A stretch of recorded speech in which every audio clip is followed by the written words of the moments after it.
अस्सलामुअलैकुम। तो वेलकम है आपका मेरे चैनल कुक विद बुशरा ज़ोई पर। तो कैसे हैं मेरे व्यूवर्स, आई होप आप सब बहुत ही अच्छे होंगे।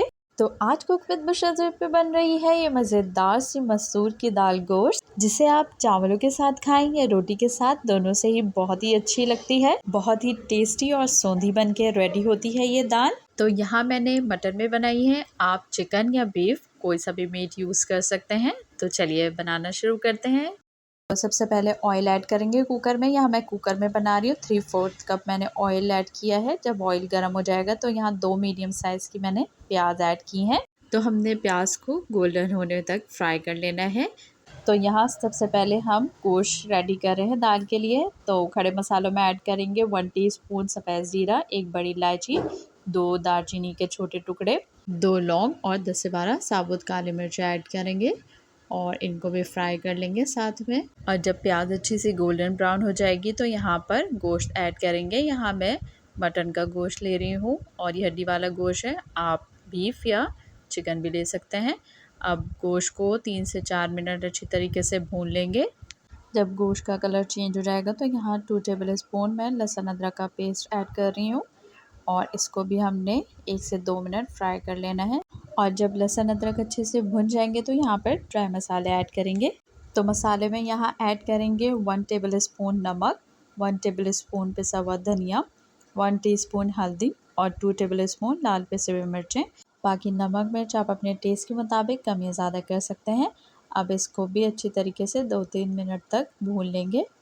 और वीडियो अच्छी लग रही हो तो मेरे चैनल को कर दीजिए सब्सक्राइब और वीडियो को कर दीजिए लाइक और बेल आइकन भी प्रेस करना मत भूलें ताकि मेरी वीडियो सबसे पहले आपको देखने को मिले। तो मसाले को अच्छी तरीके से भूनने के बाद यहाँ पे 2 गिलास मैंने पानी ऐड किया है और अगर आप चिकन में बना रहे हैं तो कम पानी ऐड कीजिएगा। आप गोश्त को गलने के लिए छोड़ देंगे। तो मैं अब प्लेट लगा दूंगी कुकर की। तो सीटी बजने के बाद तकरीबन 15-20 मिनट लगेंगे और गोश्त अच्छे से गल जाएगा। तो यहाँ पे मैंने तकरीबन 1.5 पाव मसूर की दाल ली है। ये धुली हुई मसूर की दाल है। इसको मैंने तकरीबन आधे घंटे के लिए भिगो दिया था। अब एक पैन लेंगे और इसमें ये दाल शामिल करेंगे और तकरीबन यहाँ पे 3 गिलास में पानी शामिल कर रही हूँ दाल को गलाने के लिए। तो जब दाल में बॉयल आ जाएगा और ये झाग ऊपर आएंगे तो इनको रिमूव कर देंगे और दाल को मीडियम टू लो आंच पे गलने के लिए छोड़ देंगे। तो अब गोश्त अच्छे से गल गया है। तो अब इस स्टेज पर आधा कप दही ऐड करेंगे। दही को फेंट के शामिल कीजिएगा। अब तकरीबन दही का पानी खुश्क होने तक इसको अच्छे तरीके से भून लेंगे। तो अब जब तक गोश्त भुन रहा है तो हम दाल को चेक कर लेते हैं। तो ये देखिए दाल अच्छी तरीके से गल चुकी है। तो बस अब हैंड ब्लेंडर की मदद से या फिर ब्लेंडर में डाल के या फिर मदानी की मदद से अच्छी तरीके से दाल को घोट लेंगे। तो मैंने ब्लेंडर में डाल के अच्छा सा इसका स्मूथ सा पेस्ट रेडी कर लिया है। इस तरीके से आप भी आराम से कर लीजिएगा ब्लेंडर में। और दूसरी तरफ गोश्त भी अच्छी तरीके से भुन चुका है, ऑयल ऊपर आ गया है। तो बस अब ये गोश्त हम दाल में ऐड कर देंगे।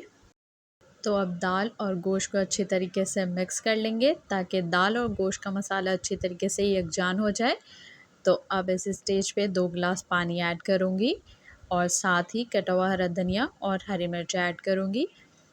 और पानी आप अपने हिसाब से ऐड कीजिएगा, जितनी पतली या गाढ़ी दाल आपको रखनी है। और अब बॉयल आने तक इसको पका लेंगे। तो ये देखिए अच्छी तरीके से बॉयल आ गया है। तो बस अब इसको दम दे देंगे ताकि ऑयल ऊपर आ जाए। तो ये देखिए 3 से 4 मिनट में ऑयल ऊपर आ जाएगा। तो अब इस स्टेज पर हरा धनिया ऐड करेंगे और साथ में ही 1 टीस्पून पिसा हुआ गरम मसाला ऐड करेंगे और 1 से 2 मिनट और इसको दम दे देंगे। तो लीजिए हमारी मज़ेदार सी मसूर की दाल गोश्त बन के तैयार है। तो बहुत ही मज़ेदार बनके रेडी होती है, आपने ज़रूर से ट्राई करना है। आई होप आज की वीडियो आपको बहुत ही अच्छी लगी होगी। तो इसी तरीके की इंटरेस्टिंग वीडियोस के लिए मेरे साथ कनेक्ट रहिएगा और मेरे चैनल को लाइक शेयर सब्सक्राइब करना मत भूलिएगा। तो नेक्स्ट वीडियो तक के लिए टेक केयर, अल्लाह हाफ़िज़।